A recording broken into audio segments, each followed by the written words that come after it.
So in today's video I want to talk about honesty, my hard-fought understanding of it, and I want to dovetail my learnings over the last 5 years about what honesty really means with some of the conversations I've been having with chief people officers, heads of HR, heads of culture and talent over the last few weeks.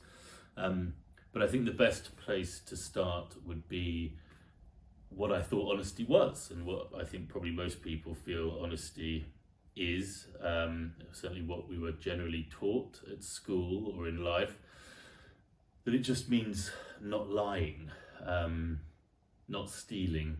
Being an honest person means that you don't lie and you don't steal. And I'll be honest, that was generally the extent of it, I think, for most of my life. What I've come to understand honesty as is something far more profound. I guess the biggest thing for me is the ability to be deeply, deeply honest with myself. If I can't be honest with myself, with how I'm feeling, if I can't be honest with what my motivations are for doing the things I do, then I don't really stand a chance, because I'm not in the driving seat. What I mean by that is, if what is motivating me is a need to be liked, or some sort of fear, or some other dysfunctional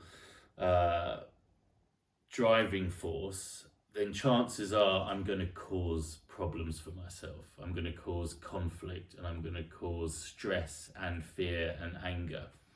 So honesty with myself is really, really important. Why would we lie? Why would we be dishonest? And the answer for me has always been fear. If I'm honest, I'm going to be rejected. If I'm honest, I'm going to be laughed at. If I'm honest, I will be proven to be unlovable, unworthy in some way, shape or form. So dishonesty is a tool. It's something that we probably learn from a very young age to use at times in order to protect ourselves. But it's the protecting ourselves that is protecting ourselves from what? The thing we fear, that we are unworthy, that we are unlovable. They're just not true. So this need to protect ourselves from these irrational fears is a completely superfluous act. What is it then that certainly I really want? Why, what is it that I crave? And I guess this ties into the conversations I've been having with chief people officers over the last few weeks. Almost unanimously, the biggest thing that they would love to be able to fix with a magic wand is to give their employees a sensation of safety, a sensation of security, an alleviation to anxiety.